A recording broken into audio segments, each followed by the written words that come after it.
الحمد لله وكفى والصلاة والسلام على سيد الأنبياء وعلى آله وأصحابه الأتقياء. أما بعد فأعوذ بالله من الشيطان الرجيم.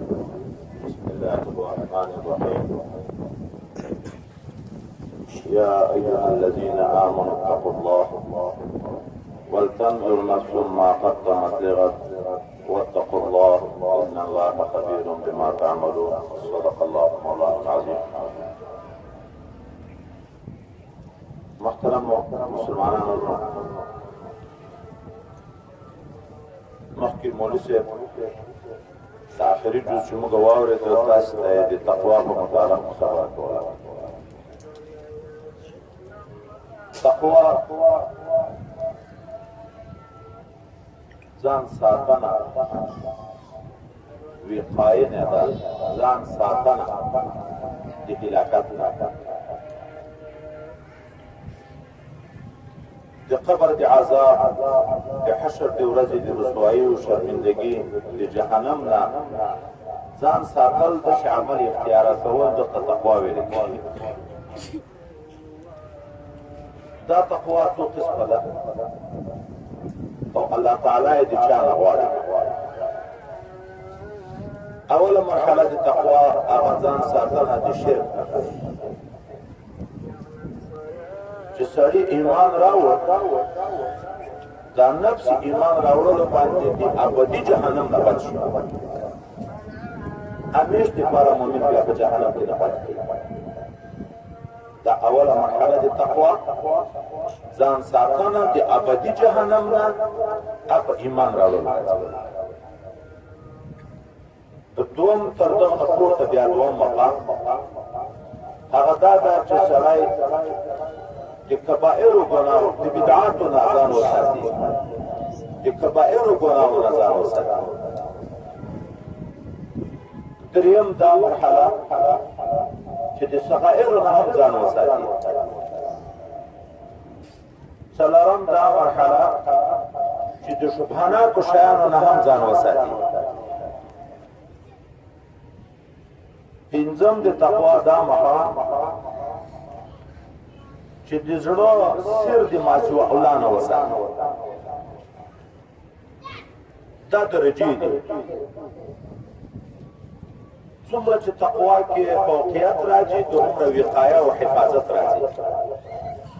په نفس ایمان د ابدي جهنم نه خلاصېږي. خو چې د کبائرو ګناهو نه سړی ځان وساتي، د بدعاتو نه سړی ځان وساتي،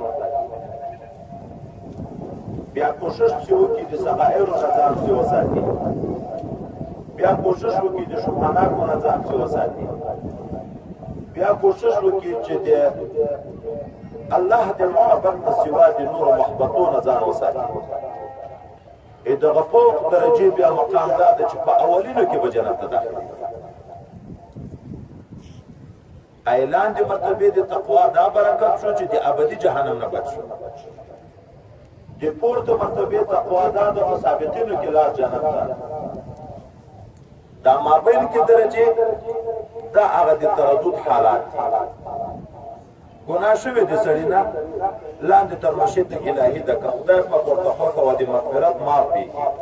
که نه یې وارې به عذاب کړي. چا دپاره به داسې وي چې د حشر په میدان کې به حسابونه کتابونه په وخت تېرېږي، دا ګرمیو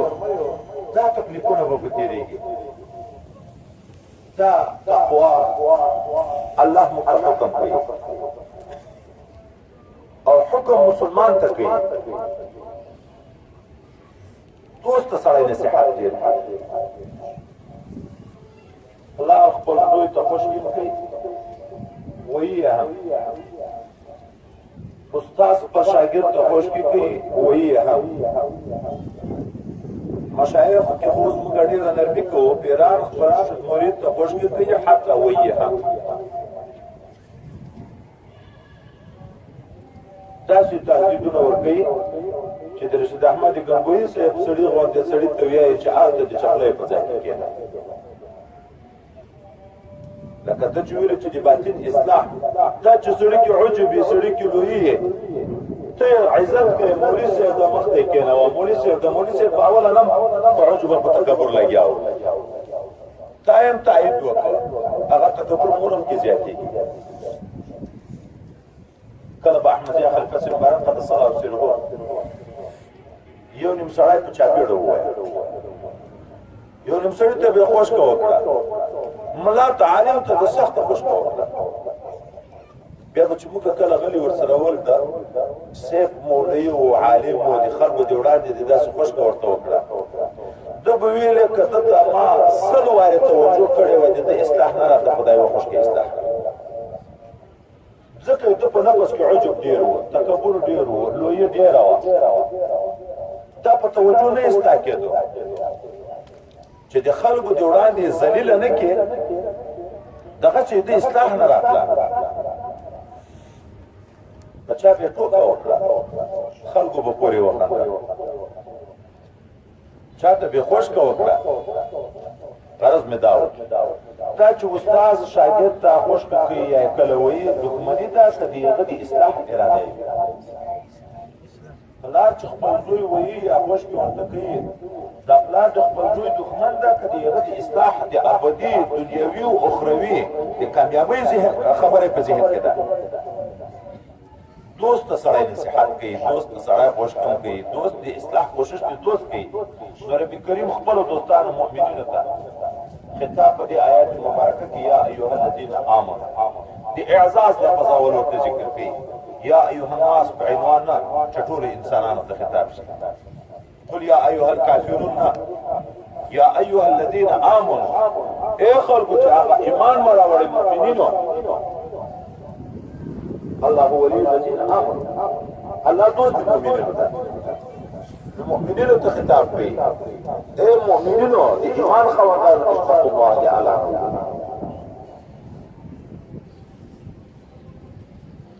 بیا په مابین کې ورته وی هر انسان د فکر وکړي ولتنظر نفس ما قدمت لغد کو دې ګوري هر نفس چې ته کومه سرمایه جمع کړې ده د دوی ژوندۍ لپاره چا کومه ګټه کړې ده لکه پلار د زوی نه پېښتنه کوي تا په دا کاروبار کې څه ګټه څومره ترقي دې کړې ده ګټه دې وکړه که تاوان دې وکړه الله تعالی د خپلو دوستانو ته وایي د خدای نه وویرېږئ او هر نفس پرې وګوري چې ده د آخرت لپاره کومه سرمایه جوړه کړې ده بیا هغه آیات مبارکه کې دغه مؤمنینو ته به واتقوا الله تعالی نه وویرېږئ یو آیات کې دوه واره د تقوا د خدای نه دی ویره حکم ورته کوي او بیا رب کریم ورته ګوري د پلار نه سره ډایریږي خو چې پلار ویني د استاد نه ډایریږي چې استاد ویني د خپل پیر نه ډایریږي چې خپل پیر ویني د خپل امیر نه ډایریږي چې خپل امیر ویني د افسر نه ډایریږي چې افسر ویني د لیدلو په وخت کې ته ډایریږي ځکه دا خیال وي داسې نه چې د دې وړاندې د مانه بې ادبي وشي ومې وایي خوش کراته وکړي بې عزته مې کړي اما د هغه د غیبوبت په حال کې بې پروا نه لري خو هغه څوک یې پروا نه لري چې د هغه عظمت نه پېژني که یو وارې د استاذ حق چا وپېژندو د خپل مربي او شیخ حق چا وپېژندو د خپل پلار حق چا وپېژندو هغه په غایبه زندگی کې هم غایبانه به مؤدب وي دیغه قدر دان بوي او په حدود کې دا خو څه محبت نه ده شاګردي او استادي نه ده پیری او موریدي نه ده پلارګلوي او زویګلوي نه ده چې د دسترګې آشنایي کی د دسترګو د وړاندې خو پر دې خلک هم د سوي نه حیا کوي شاګرد نه وي یو عالم او علاقه تراشي چې عالم د وړاندې د ټول عوام احترام کوي شاګردان نه دا مخامخ محبت او ادب او خدمت دا فرض کې چا کوي خو اصل کې وفاداری فعال ده چې دیغه نصایح پس د غیبوبت ته وساتي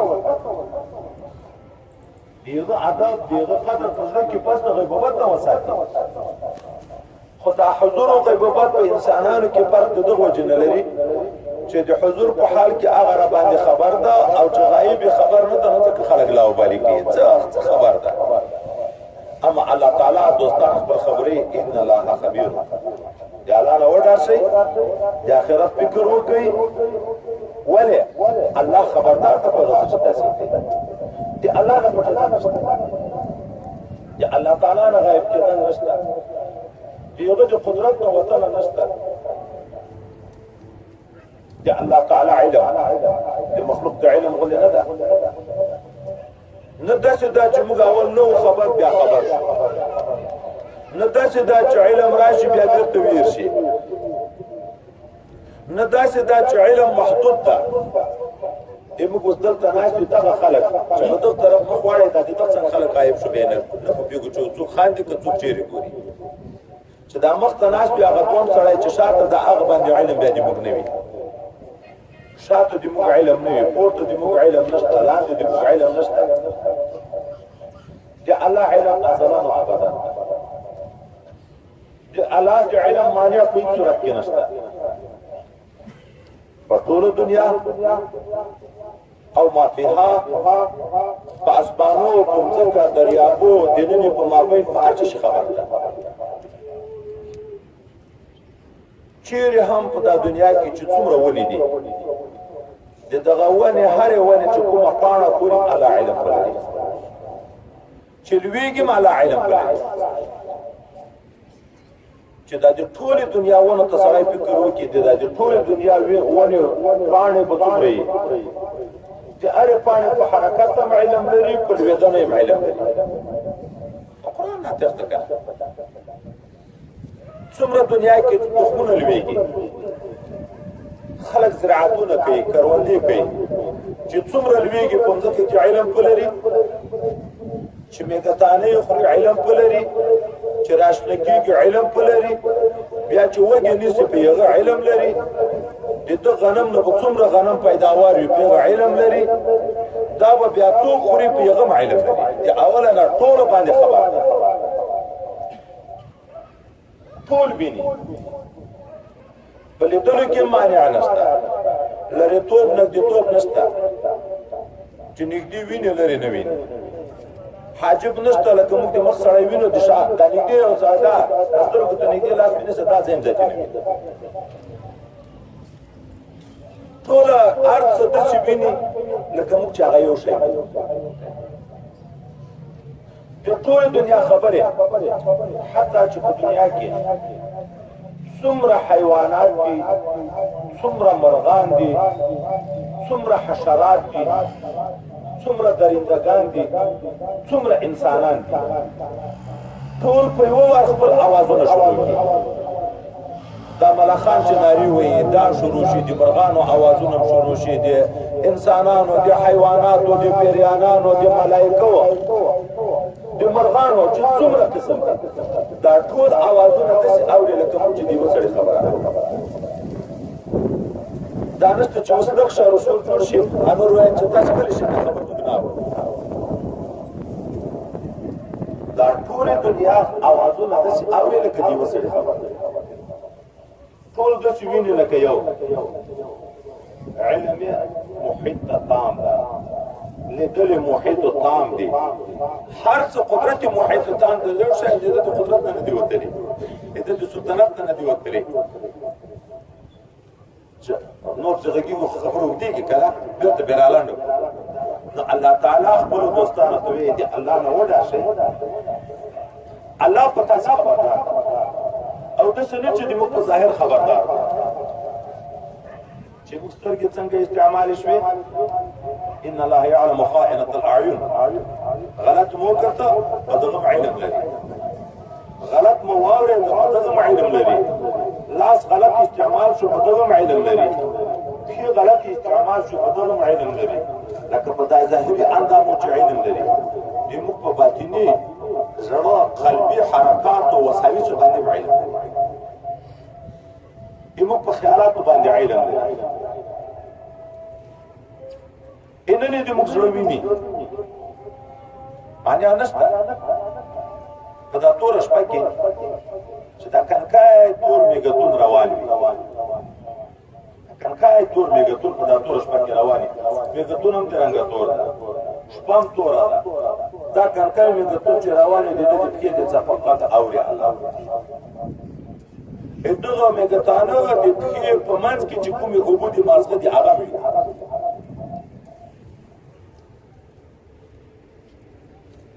نو الله دې موږ زموږ خبر لکه فکرام چې خبر ده دې موږ زموږ خبر ده لکه ظاهر چې ځان په شریعت برابرول پکار دي یا الله نو ویلګي نو ظاهر په ځان په شریعت برابر دی دغه څه په باطن هم ځان په شریعت برابر دی ولل ظاهر ګناه غټي دي کدي باطن ګناه دي ظاهر نیک عمل غټي کدي باطن غټ ایمان د زړه شایده کوپر د زړه شایده تاسو فکر وکړئ تر ټولو نیک عمل نو شای ایمان ده هم د زړه صفات ده ځکه خو په زړه کې به یقین کې چې الله په وجود دی هغه په وحدانیت دی هغه په ټولو صفاتو د کمال او د ټولو عیبونو پاک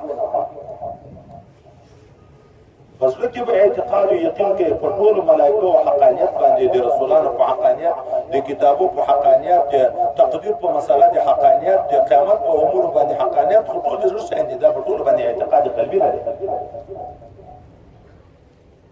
خو تر ټولو نه بد عمل لوی بد عمل کفر هغه د زړه څخه نه منل د الله وجود نه مني یا د الله صفات نه مني یا د الله احکام نه مني نه منلم د زړه صفات ده لکه یقین کول د زړه صفات ده شک کول هم د زړه صفات ده لکه اخلاص د زړه صفات ده منافقت هم د زړه صفات ده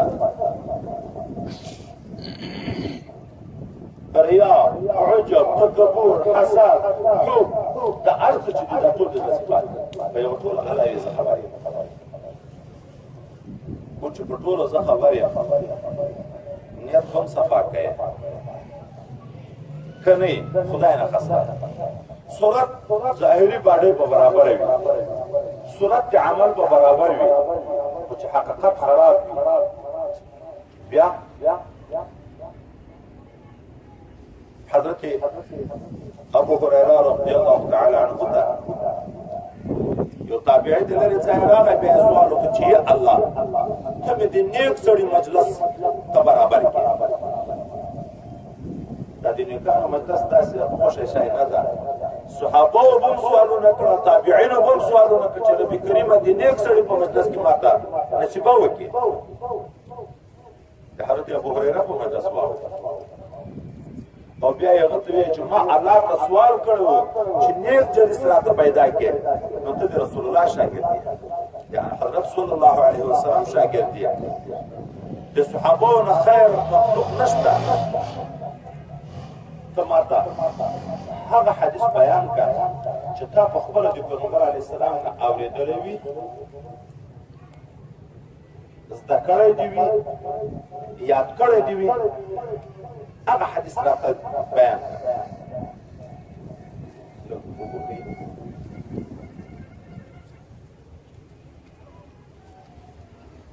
حضرت ابو هريره رضي الله عنه توي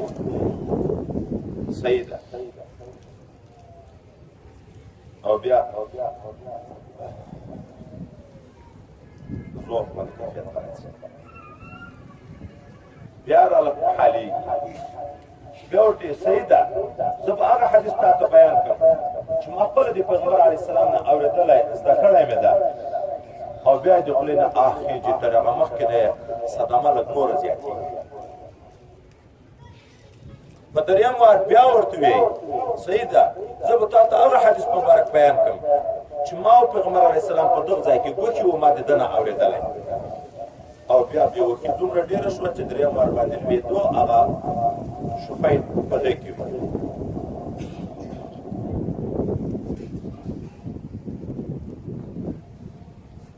بس له درې وارونه بیا ورته حضرت صلی الله علیه وسلم فرمایي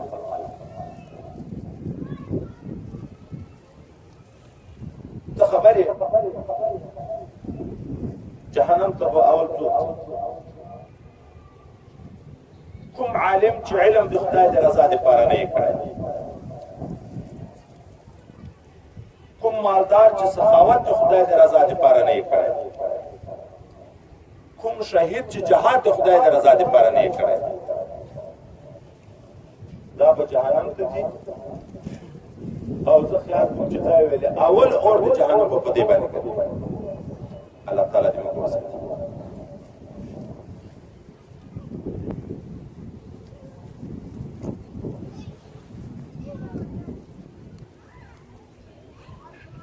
اوس دا حدیث مبارک سړی وګوري، د دغو درې ډلو نه فکري ډلې نشته، عالم ده، سخي ده، شهید ده. خو چې باطن نه ده صفا، په زړه کې د خدای نه نه ده ډار شوی، داسې اعمال یې په زړه کې کړي دي لکه الله چې په ده نه یې خبر. نیت خو د زړه شی ده، چې نیت خرابوي نو خدا مانه چې څوک نه دي په خبر، نو بیا د هغه عاقبت دا کېږي چې الله مو دې وساتي. چې دا به اول راځي راځه فکر دا هغه پرېږدي چې د دوه خبرې په کوم نورې ما غاړې خرابې دي، دا ټول ورځې مسلسل بیانونه دي، ډېر اوږد بیان نه شم کولی. نو چې نیت صفا نه وي، عالم به علم کوي، خدای نه خسته دغه علم به ذریعه د جهنم ورته ګرځي. سخي به سخاوت کوي، د خپل سخاوت به ذریعه د جهنم ورته ګرځي. مجاهد به جهاد کوي، دغه جهاد به ذریعه د جهنم ورته ګرځي. ځکه هم الله تعالی خپلو دوستانو ته تاکیدن یې ګورې د الله نه وډار شئ، د الله تعالی نه وډار شئ، ځکه الله د تاسو په هر څه خبر ده. خو افسوس ځای دا ده که سړی دغو درې ډلو ته وګوري، د وخت کې مولوي صاحب بدرالدین پر هغه باندې د قدرې مبارکي خلیفه هم د بهترین شاعر ده، نعتخواه نه ده، ویایي نه، خو جوړوي یې.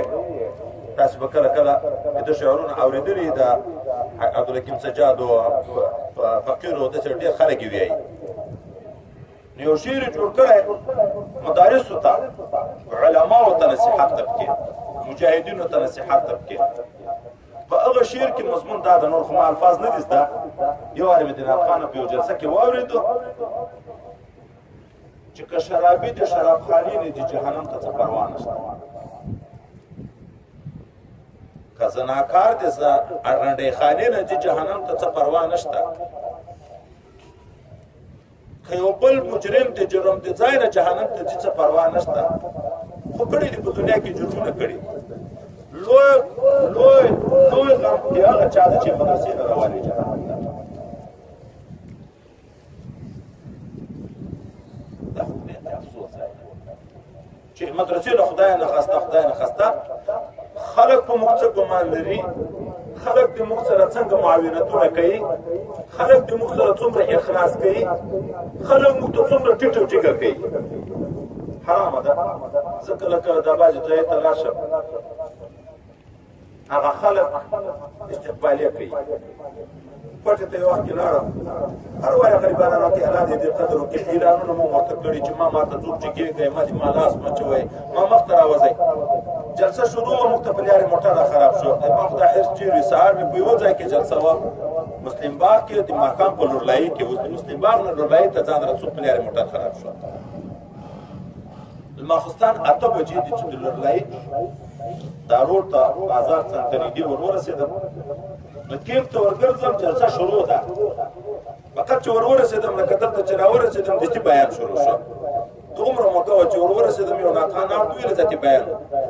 خو چې په دا روډ ورتاو شوم،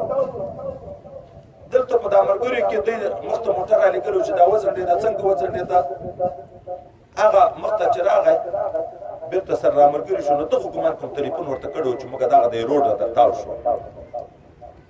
نو خوړ ده یو خواته ورته کیمپ ته، دې خواته دا پوخ روډ ته، د مابین کې لوی مانده ده خوړ ده. دا خوړ ته یو بتۍ را شروع شوې، تقریبا 80 80 سکوټرې دي. نیمه شپه 8 بجې توره شپه ده خدای خیر دا څه پېښه ده دا رڼاګانې را شروع شوې چې را نږدې شو چې موږ یې ولیدو اوس بېرته تاویږي طالبانو کار ده په دا شګو کې څوک موټرې سکوټرې پوهېږه څوک څنګه کېږي تقریبا جلسې تر ځایه پورې ما وشړه ما یې ربه دا د موږ د دوی د دغه وخت محبت ده موږ نه مخکې مشران چې حضرات مبارکین دي اوس به د خپلو مریدانو څومره محبت کوو د هغه نه پورته پسې ځه د صحابه کرامو به د رسول الله صلی الله علیه وسلم سره څومره محبت په دغه عشق او په دغه محبت باندې دا خلک په ځان نه دي په لوېدلو نه دي ټانګلاقي ته روان اوس موټرې په مخه موږ لیاره چپه کړه په بله لیاره روان شو دی چې وپوه شو چې دی خو داسې راغله ککر دي په مخ کې ډېر سکوټرې داسې راخوشي کړي دي خو موږ هم نه یو خبر دی باندې سره خبر موږ خو ویل چې په یغه لیاره راځي دلته دغه نږدې ځای کې په مخه سره ورغلو چې دا سره نږدې ورغلو په دا ګولایي کې دا د مخ سکوټر والا ما خیال نه و چې اوس دا خو د سکوټرو داسې لیبه شوه دا مخ سکوټر والا چې بریک ویني ولوېدو دا بل سکوټر راغب کې ولوېدو دا بل سکوټر راغب کې یو د حشر نه جوړ شو د انسانان دي دغسې لوېږي داسې لوېږي خدای دا څه پېښه ده د چا سرونه مات د چا لاسونه مات دا قدر دا مې تر دوی پورې دغه خلک موږ ته ولې دومره قدر راکوي دا د دغه علم د صفات قدر کوي موږ نه کوي باید په دې باندې پوه شو دا د علم قدر کوي نو دی د ما د علم قدر کوي زه چې په خپله د خپل علم قدر ونه کړم دا به ډېر د افسوس ځای نه وي چې علم کې د الهیت نه وي علم د خدای د رضا لپاره نه وي دا خپل علم زه بې قدره کړم نور خلک د ما د علم قدر کوي نور خلک د ما د مدرسې قدر کوي نور خلک د ما د جماعت قدر کوي او زه په خپله نیت مې خراب شي او بې قدري وکړم تباهي د دنیا او د آخرت د دواړو سره به خود مخامخ کېږم خدای پاک هم دې وساتي نو دا چې علما موږ ته دا وایي چې د خدای نه ووېرېږئ دا باید موږ داسې فکر ونه کړو چې ولې نو موږ تر مجرمین ځان ورته لیدې کېږو ګناهګار ورته لیدې کېږو موږ ته نصیحت کوي دا بیا د جنت ټیکهدار ده دا حکم اول ماته ده ځکه آیات خو د عوامو دپاره نه ده نازل داسې نه ده چې مقرر د آیات مستاق نه ده بل څوک مستاق دي خو یا ایها الذین آمنو دا خطاب په دې ټوله دنیا مسلمانانو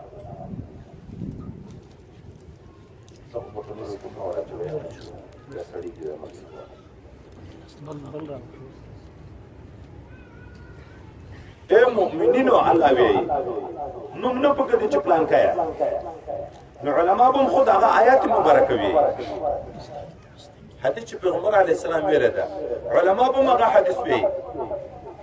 مورد دی هو عام اگر که شان ورود خاص وي خو حکم عام ده نو موږ تاسو ته الله تقوا نصیب کړي په تقوا نشانی وي د تقوا خپل نشانی دي دعوه خو ارسل لري چې متقیم خیال هم دا چې متقیم غټ غټ کې به ذکر کوم الله دې موږ ته تقوا نصیب کړي د تقوا اوله کنه دا د سترګې به کړو چې کوم سړی د خدای پاک نه ډارېږي د سترګې به غلطې نه استعمالوي ولې ځکه خو روایت راغلی کوم سترګې چې غلطې استعمالېږي پردیو نامحرمو ښځو ته په شهوت او په غلط نظر باندې ورته کتل کېږي دغه سترګې به په ورځ د قیامت د اور په سلایي باندې سوځل کېږي نو چې څوک د الله د دغه عذاب نه ډارېږي دا سترګې به کنټرول دا سترګې به بیا په تلاوت کې په مطالعه کې جماعت ته د لارې په تګ کې علماو مخ ته په کتل کې په داسې لارو کې استعمالوي دوم د تقوا علامه دا ده چې غوږونه به کنټرول په دغو غوږو به سروزونه نه اوري په دغو غوږو به غیبتونه نه اوري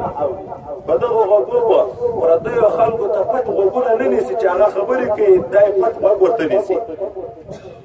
ځکه غوږ چې غلط استعمال شي په ورځ د قیامت به په اور ویلې کړي سرف په اور ګرم ایښېدلي سرف دا به په غوږو کې ورته ویل کېږي چې څوک د الله نه ډاریږي د خپل غوږونه د دنیا د اور برداشت موږ لرو یو کنکای خلک چې اور واخلي غوږ ته ویني سو برداشت لرو نو اوس پینه چې ویلی شي سرف چې ویلی شي او بیا دغه ویلی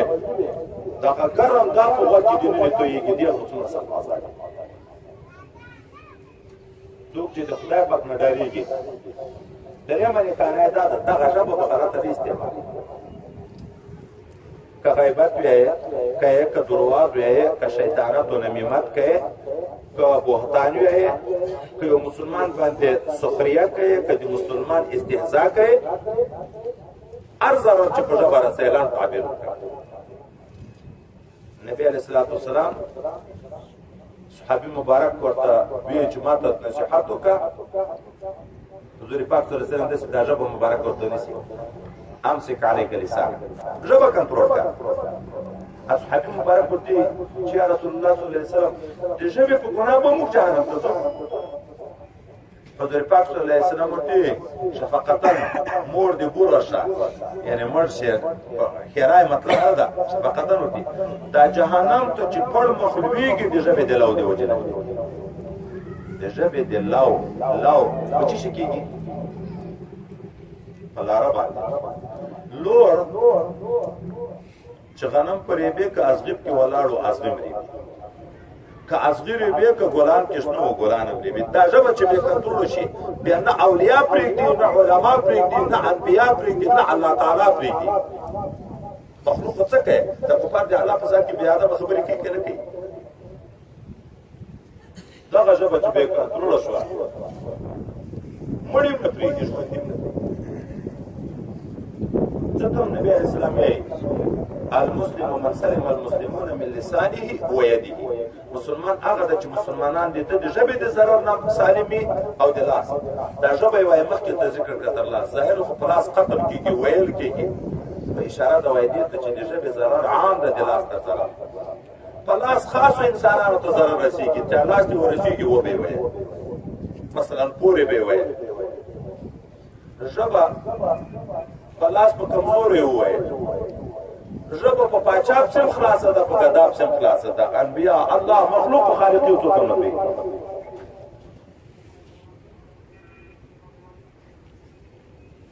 ځکه حضور پاک صلی الله علیه وسلم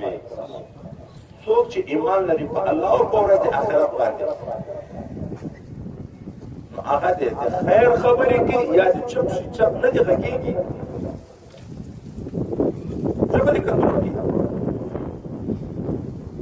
زبان بریده و کنجی نشسته سمون بکن به از کسی که زبانش نبود اندر بکن دا چې سړي ژبه پرېوي